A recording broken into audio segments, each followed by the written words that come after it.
নমস্কার বন্ধুরা, সবসময় তো ডান্সের ভিডিও দিয়েই থাকি, তাই ভাবলাম মন্দারমণির ভিডিওটা তোমাদের সাথে শেয়ার করি। আমরা বৃহস্পতিবার দিন দিদির বাড়ি সোদপুরে চলে গেছিলাম, আমি, মা আর আমার হাজব্যান্ড। পরের দিন সকালবেলা বেলঘরিয়ার বাস স্ট্যান্ডে, এর আগেও আমরা মন্দারমণিতে গেছি, যখন বেলঘরিয়া দিয়েই গেছি। তা এবার আমরা বাসের জন্য অপেক্ষা করছি বাস স্ট্যান্ডে। তারপর বাসও এসে এক্ষুনি আসবে, এই আমি কথা বলছি, ভিউকে একটু দেখালাম, মারা ওই দূরে বসেছে, মা একটু চাটা খেলো, ব্যাস বাস এসে গেছে। বাসে উঠে পড়ে বাস ছেড়ে দিয়েছে, চলছে বাস। আমি আর আমার হাজব্যান্ড এক দিকে বসেছি, আর মা, দিদি, দাদাভাইরা আরেক দিকে বসেছে। বাস ব্যাস আমরা কিছুক্ষণ 3.5 ঘন্টা মতো লেগেছে, তারপরে আমরা মন্দারমণি পৌঁছে গেলাম। তারপরে একটু ওখানকার ছবি টুকটাক তুলে নিলাম, তারপরে যা যা কাগজপত্র, আধার কার্ড জমা দেওয়ার, আমি ডিটেলসটাও এখানে দিয়ে দিচ্ছি, যদি কারো বেড়াতে যাওয়ার ইচ্ছা থাকে এখানে ডিটেলসটা নিয়ে ফোন করে যেতে পারবে। এরপর আমরা ভাবলাম একটু পরে স্নান করব, কিন্তু দাদাভাই তো মন মানছে না, দাদাভাই সমুদ্রে চলে এসছে। মন্দারমণিতে একটাই সুবিধা, নিজস্ব বীচ থাকে, তাই মন্দারমণিতে নিজস্ব বীচ, তাই যে যার মতো সে স্নান করতে পারে। তাই দাদাভাইও খুব মজা করে স্নান করছিল, আমরা একটু ছবি টবি তুলছিলাম, পোজ দিয়ে ভিউকে বললাম একটু ছবি তোল। ভিউ আবার একটু ওদিকে চলে গেল, ছবি টবি না তুলে নিজেকে একটু দেখিয়ে ফেললো। তারপরে মনে হলো মাসিদের একটু ছবি তুলে দিই, তারপর আমাদের কাছে এলো ছবি তুলবার জন্য, কিন্তু ছবি টবি আর তোলেনি, ও ভিডিও করে করে দিল আমাদেরকে। আবার একটু বলছিল বাবা কী সুন্দর পোজ দিয়েছে, এইসব বলে টলে, যাক ওকে বললাম আমি তোমাকে একটা সিঙ্গেল ছবি তুলে দিই। সে তো একটা দুটো ছবি তুলেছিলাম, বাট ভিডিও করে দিলাম, বললাম নড়চড়ো, ভিডিও করছি যখন। ও আবার একটু ডান্স করে ফেললো, ভিউ পিছন থেকে পোজ দিতে শুরু করলো, ভিউ আর মেশো দুজনে মিলে একটু পোজ দিয়ে ছবি তুলবে। যাক এইভাবেই আমরা বেশ আনন্দ করলাম। সকালটা আমরা পৌঁছেছিলাম ওই 11টা নাগাদ, পৌঁছে গেছি 10:30, 11টা আমরা চলে গেছি। যাক তারপরে হচ্ছে ওই মা, দিদি, আমি, ভিউ একটু ভিডিও করে দিচ্ছিল আর কি। আমি আবার সমুদ্রে গেছিলাম দাদাভাইয়ের ওখানে, দাদাভাইকে দুটো একটা ছবি তুলে দিলাম। আর তারপরে মার কাছে আবার আসলাম, বললাম মা এই জুতোটা রাখো, আমি আবার যাই, রেখে গেছিলাম, আবার এসে পরে ফেললাম জুতোটা আর কি।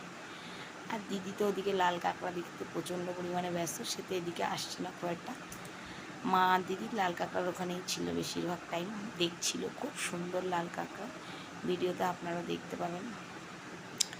এরপরে ওই দূরে দাদাভাই স্নান করেই যাচ্ছে, আর বলছে দেখো দেখো তোমরা দেখতে থাকো, আর আমি স্নানই করে যাই। খুব ভাল লাগছিলো, কিন্তু তখন সমুদ্রের জলটা অনেকটা দূরে ছিল, এই আর কি, মানে আমরা যেখানে সেখান থেকে একটু দূরে। আর দাদাভাই মজা, সে দাদাভাই এতটাই ক্লান্ত হয়ে গেছিলো, পরে আমরা যখন স্নান করতেছি তখন পুরো ক্লান্ত, খেয়েছে দিয়েছে, বাস আমরা খেয়ে দুপুরের খাওয়া খেয়ে তারপরে স্নানে এসেছিলাম সবাই, খুব আনন্দ করেছি। দাদাভাই মজা, সে স্নান করেই যাচ্ছে, প্রচণ্ড কষ্ট হচ্ছিল গরমে বাসে। তবে আমরা যখন এসেছি ওয়েদারটা খুব ভালো ছিল, অত রোদ ছিল না, বাসটাও খুব ভালো এসছে, স্মুথ জার্নি একদম। যাক দাদাভাই একবার এদিকে একবার ওদিকে করে জলের মধ্যে পাল্টি খেয়েই যাচ্ছে, আর দেখাচ্ছে দেখো আমি স্নান করছি, আনন্দে আত্মহারা। আর সমুদ্রের জলটা এত ভাল লাগছে, মানে মনটা পুরো শান্তি হয়ে যায়। যাকে বলছিলাম আমাকে তুই একটা ছবি তোলো। এরপর বিউরানি আবার নিজের পোজ দিতে ব্যস্ত, বিউরানির ছবিগুলো আর কি তুলে দিচ্ছিল, ভিডিওটা করে দিচ্ছিল। এইভাবেই, আর যেহেতু দাদাভাই একা একা স্নান করছে, আমরা যখন স্নান করছি তখন ফোন নিয়ে যাওয়ার ইচ্ছে ছিল না, কারণ ফোন নিয়ে গেলে তাও একবার একটু মায়ের কাছে দিয়ে আমরা একটু, তাও আমার ছবি তুলিনি, ওদের ছবি তুলেছিলাম আমরা যখন স্নান করছি, কিন্তু দাদাভাইয়েরটাই বেশি আমরা তুলেছি। এই যে আমি আবার একটু ডান্স করছিলাম, তাই তার মধ্যেই ভিউ আবার একটু ছবি তুলে নিল। ডান্স করার ছবি হচ্ছে ভিডিওগুলো পরে আস্তে আস্তে আপনারা ভিডিওতে পেয়ে যাবেন। যাক এখন তো দেখতে পাচ্ছি ভিডিওর মাঝখানে দাদাভাইয়ের ছবি বেশি। যাক ভালোই লাগছে। এই যে আমার বর বিহু, ও ওর মতো করে, ওই আসলে আমার ফোনটা ওর কাছে ছিল, তাই এই যে দেখুন এবার লাল কাঁকড়া, কত কাঁকড়া ভর্তি। ওর ওখানে কাঠগোলাপ ছিল, সেখানে একটু ভিডিও নিয়ে নিয়েছিলাম। আর ওই যে আশ্রমে ছিলাম সেখানকার আর কি সুন্দর কাঠগোলাপগুলো ছিল, তাই ওই ফুলগুলোও নিলাম। আর ওই দেখুন দূরে দেখা যাচ্ছে কি সুন্দর লাল কাঁকড়া, শুধু লাল, রক্তের মতো লাল, শুধু কাঁকড়া, শুধু কাঁকড়া, শুধু কাঁকড়া ভর্তি, মানে যেদিকে তাকাই শুধু মানে লাল লাল লাল লাল ভর্তি। এই যে দেখুন এই গর্ত, আপনি যেই কাছে যাবেন গর্তের মধ্যে কাঁকড়াগুলো দৌড়ে চলে যাবে, আর বিউ ওদের পিছনে দৌড়াচ্ছে। কাঁকড়া যায়, বিউও যায়, এই আর কি। তারপর বিউ একবার টুপি পরে, টুপি ছাড়া একবার এইভাবে ছবি তুলছে। ওই বিহুর মেশো, ওদিকে বিহুর বাবা, এরকম সবাই রয়েছে। তারপর আমরা সমুদ্রে খেয়ে দিয়ে, আর খাওয়ার ফুটেজটা নেওয়া হয়নি, প্রচণ্ড খিদে পেয়েছিলো, মোবাইল না নিয়ে খেতে চলে গেছিলাম। তারপর দিদিরা স্নান করছে, তাই ছোটো করে একটা ফুটেজ নিলাম। এটা হলো পরের দিন সকালবেলা, আমরা সব ডান্স করেছি, ওইটুকুই ফুটেজ। আর ডান্সের ভিডিও তো পরে পেয়েছিনি, আমি দিয়েছিলাম ইউটিউবে। এইবার আমরা এলাম শঙ্করপুর পরের দিন। আগের দিন আমরা মন্দারমণি মেন বিচে গেছিলাম ঘুরতে, আর পরের দিন হলো এটা, ওটার ফুটেজটাও নেওয়া হয়নি। এটা শঙ্করপুর ভিউ সব দেখাচ্ছে। এই যে পদ্ম ফুল হয়ে আছে, কি সুন্দর, একটা ফুটেও আছে, ভালোও লাগছে দেখতে।